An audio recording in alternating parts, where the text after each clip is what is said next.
समुदाय से मेरा व्यक्तिगत और पारिवारिक संबंध है और मेरी भी गलती की वजह से बंडबरू टाइप का एमएलए 15 साल से बनते रहा है।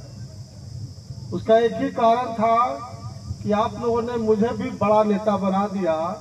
पूरे देश के पैमाने पर हमको घूमने का बिहार, यूपी, झारखंड, मध्य प्रदेश, हरियाणा, गुजरात ज़्यादा टाइम देते रहे। लेकिन मैंने महसूस किया कि जब तक कुर्था हमारा ठीक नहीं रहेगा तो नागमणि का कोई वजूद नहीं रहेगा। इसलिए मैं आज से आपके बीच संकल्प लेता हूं कि मैक्सिमम समय हम कुर्था करपी के एक गांव में, गली गली में, झोपड़ी में जाऊंगा और सभी लोग के सुख दुख में हिस्सेदार रहूंगा।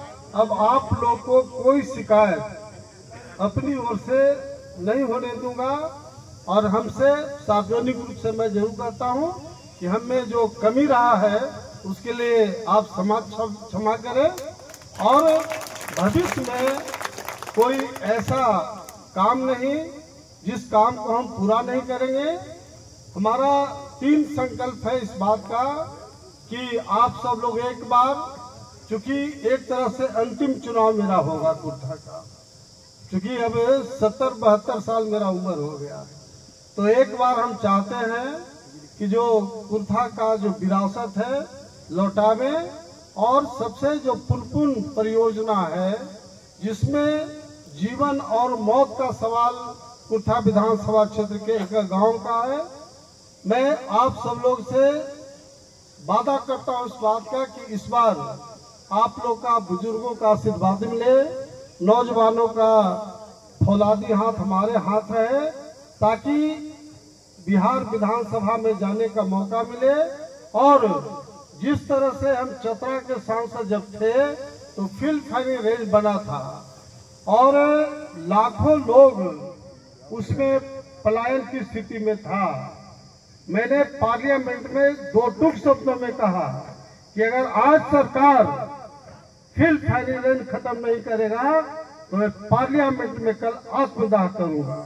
मैं आप सब लोग के सामने कहना चाहता हूं, मैं अमर शहीद जगदेव प्रसाद के खून से पैदा लिया हूं और उस खून की कसम मैं कह रहा हूं कि आप लोग का आशीर्वाद और नौजवानों का सहयोग मिलेगा। विधानसभा में जाएंगे और पहला दिन मैं साफ सरकार किसी का हो साफ कहूंगा कि अगर आज सरकार पुनपुन परियोजना जो अमर शहीद जगदेव प्रसाद ने कल्पना किया था कुर्था करपी के 1 इंच का पटवन का, अगर उस स्थिति में पुनपुन परियोजना लागू नहीं होगा तो मैं दूसरे दिन विधानसभा में आत्मदाह करूंगा। अब मुझे कोई बहुत जीने का शौक नहीं है। कितना साल रहेंगे हम लोग? 5 साल नहीं तो 10 साल, उसके बाद खटिया पकड़ लेंगे। इसलिए जिस तरह से मेरे पिता अमर शहीद जगदेव प्रसाद के प्रति सारे लोगों का सदा सहानुभूति है, सभी जाति समुदायों का, उसी तरह से एक मेरा कमिटमेंट इस बात का है कि जो पुनपुन परियोजना है उसको अमर शहीद जगदेव प्रसाद के सपनों का के आधार पर इसको कार्यान्वित कराएंगे ताकि आने वाला पीढ़ी याद करे कि नागमणि भी कुर्था करपी के लिए कुछ किया है। नंबर 1